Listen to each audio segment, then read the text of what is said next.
জিনের অত্যাচার হতে আত্মরক্ষা। সূরা হুজরাতের 26 নম্বর পারায় আছে।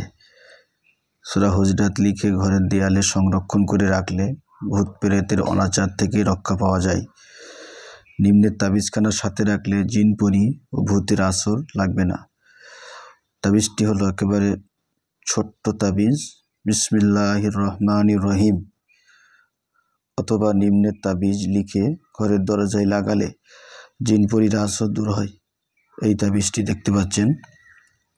এই তাবিজটি লিখে রাখলে ঘরের দরজায় তাহলে জিন পরির আসর দূর হয়ে যায়। এবং উপরে একটা তাবিজ দেওয়া আছে বিসমিল্লাহির রহমানির রহিম। এই তাবিজটি সাথে রাখলে বিসমিল্লাহির রহমানির রহিম এই তাবিজটি সাথে রাখলে তাহলে জিন পরির আসর দূর হয়ে যায়। এবং উপরে দেওয়া আছে সূরা হুজরাত 26 নম্বর পারায় আছে। সূরা হুজরাত লিখে রাখলে ঘরের দেয়ালে সংরক্ষণ করে তাহলে ভূত প্রেতের অনাচার থেকে রক্ষা পাওয়া যায়। গুরুত্বপূর্ণ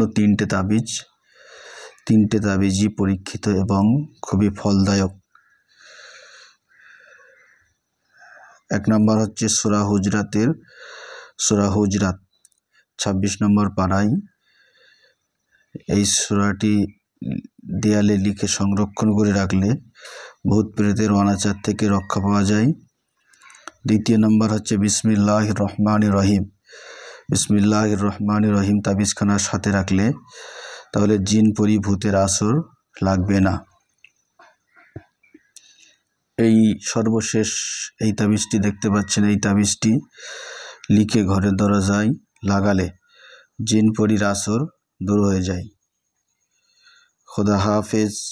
আসসালামু আলাইকুম ওয়া রাহমাতুল্লাহি তাআলা ওয়া বারাকাতুহু।